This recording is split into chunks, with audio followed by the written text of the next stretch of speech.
Hello, good morning. তোমরা সবাই কেমন আছো? চলো করছি পূজা। চলো দেখি আমার মা কি কি করছে এখন। তারপরে দিচ্ছে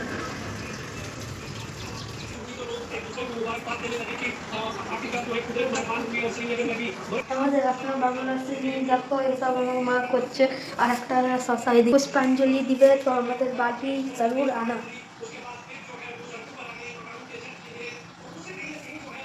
আমাদের সরস্বতী মায়ের মূর্তি, এটা আমার মা বাবা নিয়ে আসছে, আমাকে একটু ছাড়ে। পূজার পরে তোমাদের দেখা হবে। বাই বাই, আবার দেখা হবে।